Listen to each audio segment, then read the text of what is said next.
IELTS general task 1 ലെറ്ററാണ് ഉണ്ടാവുക അല്ലേ.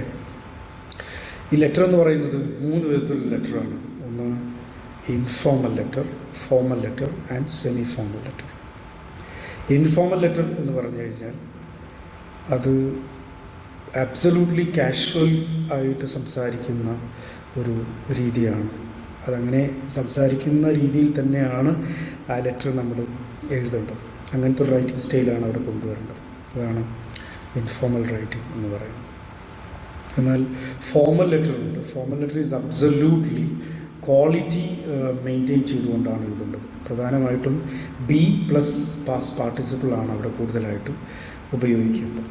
അതേപോലെ തന്നെ കുറച്ചുകൂടെ it would be appreciable if you admit this case as soon as possible.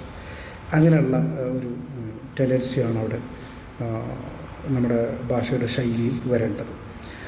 Then comes semi formal letter. Semi formal letter എന്ന് പറഞ്ഞാൽ ഇത് രണ്ടിൻ്റെയും മിക്സ്ഡ് ഫോർമാറ്റാണ്. ദാറ്റ് മീൻസ് കുറച്ച് കാഷ്വലായിട്ടുള്ള ടോക്കും ആവണം, അതേപോലെ തന്നെ കുറച്ച് ഫോർമലായിട്ടുള്ള ടോക്കും അവിടെ ഉണ്ടായിരിക്കണം, ഒരു ശൈലിയും ഉണ്ടായിരിക്കണം.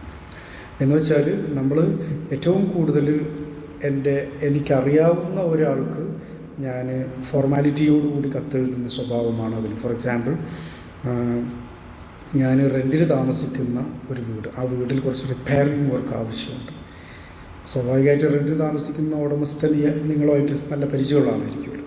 എന്നാൽ തന്നെ അത്ര കാഷ്വലായിട്ട് സംസാരിക്കാനും നമുക്ക് പറ്റില്ല. ഇങ്ങനത്തെ ഒരു സിറ്റുവേഷനാണ് സെമി ഫോർമൽ ലെറ്ററിൽ കൂടുതലായിട്ടും ഉണ്ടാവുക.